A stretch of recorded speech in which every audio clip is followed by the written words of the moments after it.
আমার বয়স 18। আমার প্রায় চতুর্থ শ্রেণী থেকেই মাথা ব্যথা। অনেক দিন আগে, প্রায় 1.5-2 বছর আগের কথা। সেদিন আমার অনেক বেশি আর অসহ্য মাথা ব্যথা শুরু হতে থাকে। আমি আবার এর মধ্যে ডায়েট করি ওজন কমানোর জন্য। ডায়েট করার সময়কাল ছিল 2 মাসের মতো। এর মধ্যে আমি 2 বার হঠাৎ জ্ঞান হারিয়ে পড়ে যাই। প্রথমবার ছিল একদিন দুপুরবেলা। আমার দাদি আসতে চেয়েছিল আমাদের ঘরে। আমার দাদির বয়স ছিল 100 বছরের ওপরে।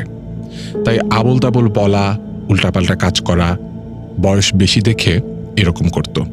কিন্তু আল্লাহর রহমতে সবল ছিল সে। আমার বাবা মা আবার দুপুরবেলায় ঘুমিয়ে থাকতো প্রতিদিন। দাদিও দুপুরবেলা আসতো প্রতিদিন আমার সাথে কথা বলতে।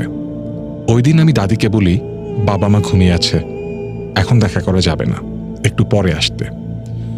দাদি যেই যেতে লাগলো, আমি আমার রুমের দরজার সামনে দাঁড়িয়ে আছি। ঠিক এমন অবস্থায় আমার চোখ যেন ঝাপসা হয়ে গেল। দাদি যেই যেতে লাগলো, আমি আমার রুমের দরজার সামনে দাঁড়িয়ে আছি। ঠিক এমন অবস্থায় আমার চোখ যেন ঝাপসা হয়ে এলো। চোখ খুলতেই দেখি আমার সামনে আমার মা বাবা, ছোট ভাই। আমার শরীরে অনেক ব্যথা। আমি মেঝেতে শুয়ে আছি। পরে বাসায় শুনলাম আমি নাকি চিৎকার দিয়ে মেঝেতে পড়ে গেছি। এই গেল প্রথমবার। দ্বিতীয়বার একদিন দুপুর 12টার দিকে হবে হয়তো, আমার মা আমাকে একটা কাজ করতে বলে।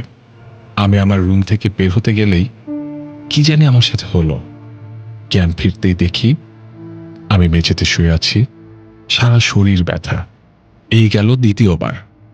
অনেকেই বলতে পারে এই পড়ে যাওয়া হয়তো আমার ডায়েট করায় শরীর দুর্বল হয়ে গেছে সেজন্য। কিন্তু আমি যাতে শরীর দুর্বল না হয় তার জন্য পর্যাপ্ত পরিমাণের পদক্ষেপ নিতাম। এরপরে কিছুদিন থেকে শুরু হয় প্রচণ্ড মাথা ব্যথা। সারাক্ষণ মাথা ব্যথা করত। শুধু ঘুম আসলে মাথা ব্যথা করতো না, তাছাড়া ঘুম থেকে ওঠার সাথে সাথে মাথা ব্যথা শুরু হতো। শেষ হতো ঘুমানোর আগে। অতিরিক্ত মাথা ব্যথার কারণে ঘুমও বেশি আসতো না, এবং ঘুম আসতেও অনেক দেরি হতো। আবার ঘন ঘন মাথা ঘোরাতো। বিশেষ করে যখন মাগরিবের নামাজ মসজিদে পড়া হতো, তখন মাথা ঘোরাতো। আর মাথা ব্যথা এমন করত, মনে চাইতো নিজের মাথা নিজেই কেটে ফেলি। মাঝে মাঝে নিজেই নিজের মাথাকে দেয়ালের সাথে বাড়ি দিতাম। আবার মাথায় কোনো লাঠি দিয়ে বাড়ি দিতে থাকতাম। আবার ছোট ভাইকে বলতাম মাথার মধ্যে ঘুষি দিতে। এমন অবস্থা যে মনে হতো এর থেকে মরে যাওয়া অনেক ভালো। আমি এই সময় ঘরে একা থাকতাম। কেউ ঘরে আসলে রেগে যেতাম। কেমন যেন লাগতো, মনে হতো মরে যাই। একটা অন্যরকম কেমন একটা অনুভব করতাম সারাক্ষণ। অনেক কষ্ট লাগতো। ওই অনুভূতিটা আমি মুখে বোঝাতে পারবো না। শুধু একটাই কথা মাথায় আসতো, এরকম অনুভব করার চাইতে মরে যাওয়া অনেক ভালো। আমি এর মধ্যেই পূর্বের অনেক কিছু ভুলে যাই। কিছুই তেমনভাবে মনে রাখতে পারতাম না।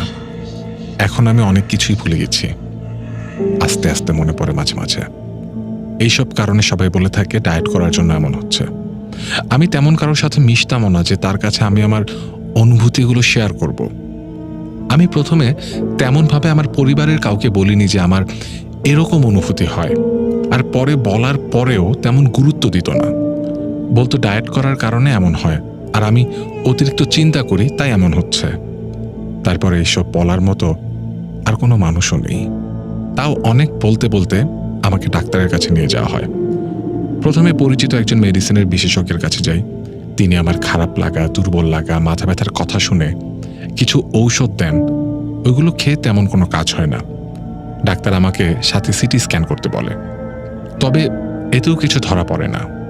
তাও সে ওষুধগুলো 1 মাসের মতো খাই আমি। কোনো উন্নতি না হওয়ার কারণে তিনি আমাকে একজন নিউরোলজির ডক্টরের কাছে যেতে বলেন। উনি পূর্বের দেয়া ডাক্তারের ঔষধ দেখে বলে, এর থেকে আর বেশি ওষুধ কি দিব।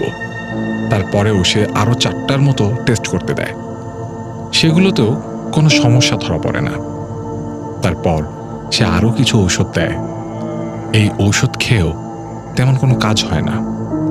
তার দেয়া ঔষধও অনেক দিন খাওয়া হয়, ফলাফল ওই একই, তেমন কোনো উন্নতি হয় না।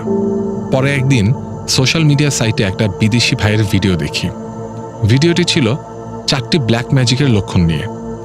সেখানে শুনি সারাক্ষণ মাথা ব্যথা থাকা ব্ল্যাক ম্যাজিকের লক্ষণ। এই দেখে আমি আমাদের মসজিদের ইমামের কাছে গিয়ে বলি সবকিছু। এইসব কথা হুজুরকে বলার পরে হুজুর বলে, হ্যাঁ, এটা হতে পারে। পরে সে তার পরিচিত একজন হুজুরের কাছে নিয়ে যায়।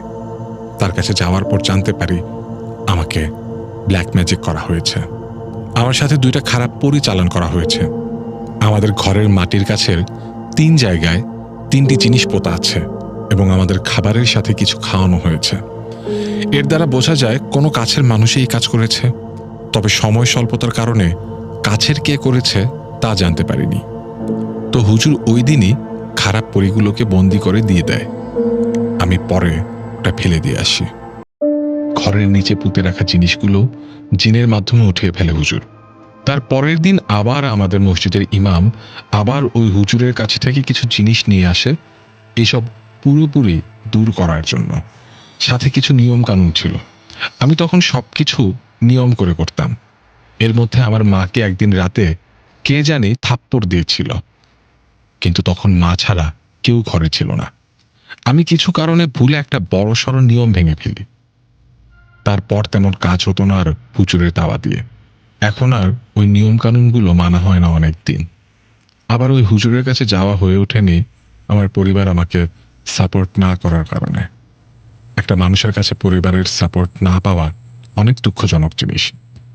এখন আবার আগের মতো খারাপ লাগে না। হয়তো ব্ল্যাক ম্যাজিকের প্রভাবও কেটে গেছে, কিন্তু আজও আমি তেমন শান্তিতে ঘুমাতে পারি না। অনেক ভয়ঙ্কর স্বপ্ন আমাকে শান্তিতে ঘুমাতে দেয় না। মাঝে মাঝে কেউ যেন আমাকে ঘুমের মধ্যে কিছু করতে চায়।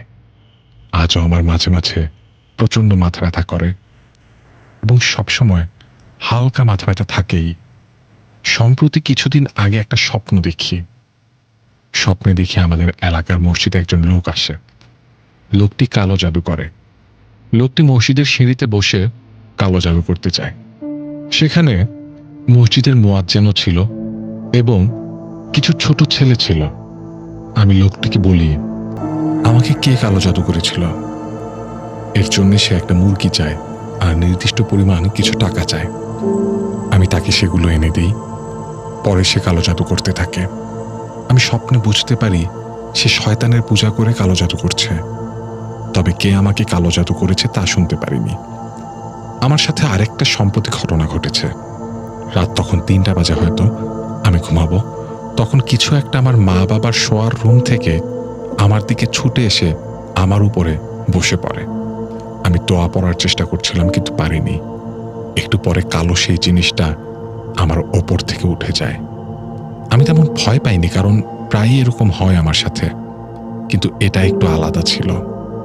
এটা হওয়ার পরে আমি আবার ডান দিকে কাত হয়ে আয়াতুল কুরসি পড়ে ঘুমানোর জন্য চোখ বন্ধ করতেই কেউ যেন শব্দ করে এসে আমার গলা চেপে ধরল। আমি তখন শুধু ঘুমের দোয়া পাঠ করতে পারছিলাম, কিন্তু সে আমাকে ছাড়ছিল না। এরকম আরো অনেক বিষয় ঘটে গিয়েছে আমার জীবনে এই ব্ল্যাক ম্যাজিক করার পরে। তবে আল্লাহর রহমতে এখন আগের থেকে অনেক সুস্থ আছি। ভূত কথা।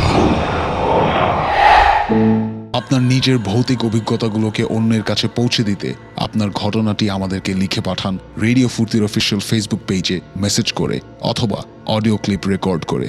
আমাদেরকে ইমেল করেও পাঠাতে পারেন ভূতকথা@radiofurti.fm।